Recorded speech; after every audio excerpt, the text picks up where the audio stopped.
Hello student, मैं अमित यादव। चाणक्य प्रतियोगिता academy की ऑनलाइन क्लास में आपका स्वागत है। आज हम देखते हैं कि जैसे कि बहुत बच्चों की डिमांड वगैरह भी आती रहती है कि सर ऑनलाइन ज़रा थोड़ा सा बताइए ट्रिग्नोमेट्री के बारे में कि एंगल्स की वैल्यू कैसे हम sine cos tan cot sec cosec की एंगल वैल्यू कैसे हम याद रख पाएंगे। तो उसके लिए मैं लेकर के आया हूँ। सिर्फ 2 से 3 मिनट का आप धैर्य बनाए रखिएगा, उतनी देर में आप पूरी लाइफ क्लास को याद कर पाएंगे। कोई बहुत बड़ा काम नहीं, बहुत आसान तरीका होता है। जैसा कि आप सभी जानते हैं कि हमारे पास 6 प्रॉपर्टी होती है, sine cos tan cot sec and cosec. और ये हम सभी जानते हैं कि कौन किसका अपोजिट होता है। अपोजिट देखने के लिए आप आराम से देखें, साइन का अपोजिट होता है कॉसेक, कॉस का होता है सेक, टेन का होता है कॉट। यानी कि हम लिख सकते हैं साइन बराबर 1 अपॉन कॉसेक थीटा, कॉस बराबर 1 upon sec theta, tan theta बराबर होता है साइन थीटा बटा कॉस थीटा या 1 अपॉन टेन थीटा। कॉट बराबर हम लिख सकते हैं cos theta divide by sine theta या 1 upon tan theta. Sec theta बराबर होता है 1 अपॉन कॉस थीटा और कॉसेक थीटा बराबर होता है 1 अपॉन साइन थीटा। तो थोड़ा सा बस यही याद रखना है कि कौन किसका अपोजिट है। Sine cos cot tan cot कौन किसका अपोजिट है, हमें याद रखना है। और फिर हमें आ जाना है एक चार्ट में और वो चार्ट हमारा तैयार हो जाएगा। आपको कभी याद करने की रट्टा मारने की ज़रूरत नहीं पड़ेगी, आप बहुत आसानी से इसको निकाल सकेंगे।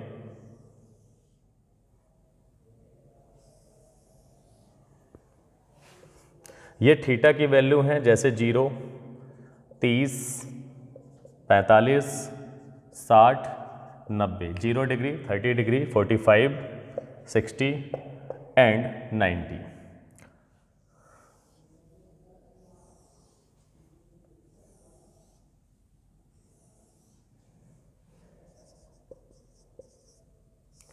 Sign theta, cos theta, tan theta,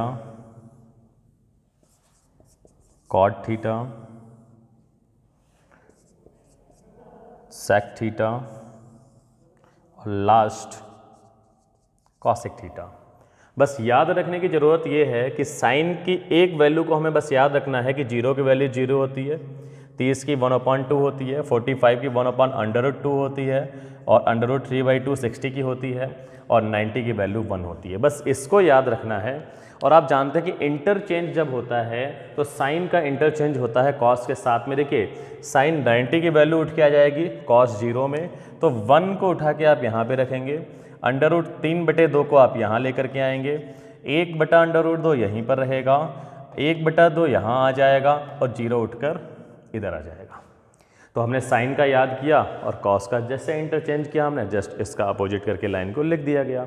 तो साइन को याद करने के बाद में आपको किसी को याद करने की ज़रूरत नहीं है। कॉस निकल के आ गया। अब आप कहते हैं 10, तो 10 के बारे में आप जानते हैं मैंने क्या लिखा, साइन बटा कॉस। ऊपर साइन की वैल्यू, नीचे कॉस की वैल्यू, हमें मिल जाएगी 10 की वैल्यू।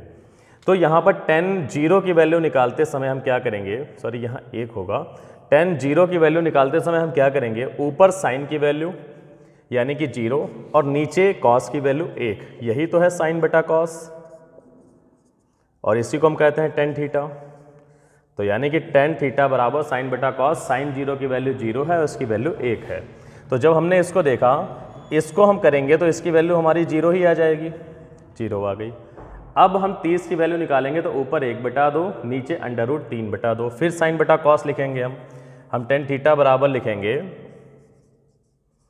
टेन थीटा बराबर साइन 30 यानी कि 1/2 बटा कॉस 30 यानी कि √3/2, 2 से 2 कैंसिल बराबर आ गया 1/√3, 1/√3।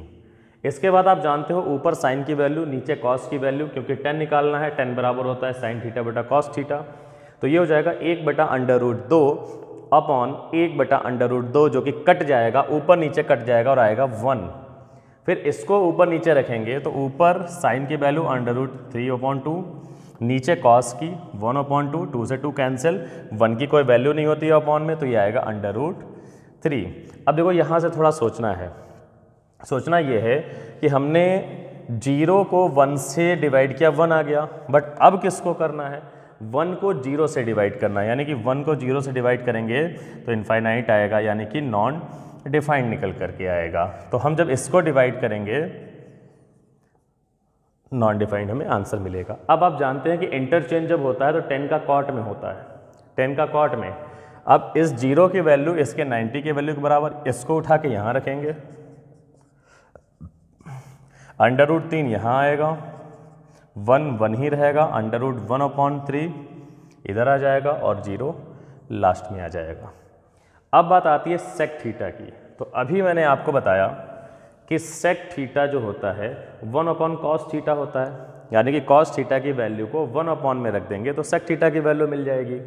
तो cos थीटा 0 को 1/0 लिखेंगे, 1/0 लिखेंगे तो हमारा क्या आएगा, जैसे हम कहते हैं कि इसका अपोजिट करना है, सेक को cos के नीचे रखना है, 1/1 करेंगे 0। अब देखिए अब इसको हम जब उल्टा करेंगे, 1 का उल्टा 1।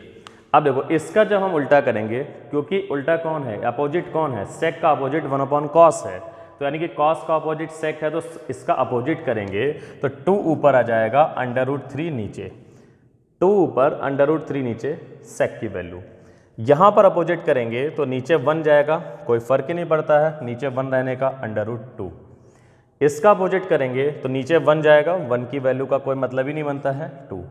0 को अपोजिट किया जाता है तो कभी ज्ञात नहीं किया जा सकता है कि 0 का अपोजिट करने पर क्या आएगा, तो नॉन डिफाइंड। और जब आप जानते हैं कि सेक का इंटरचेंज होता है कॉसेक के साथ में, तो इसकी 90 की वैल्यू को यहाँ पर लेकर आएंगे, 2 को यहाँ लाएंगे, √2 बीच में आएगा, ये उठ के वैल्यू यहाँ आ जाएगी, 2/√3 और 1 की वैल्यू यहाँ आएगी। तो इस हिसाब से आप चार्ट को पूरा कंप्लीट याद कर सकते हैं, लर्न कर सकते हैं। आपको सिर्फ साइन 0, 30, 45, 60 एंड 90 की वैल्यू को याद करना है और पूरा ही आपका चार्ट तैयार हो जाएगा। Okay, thank you.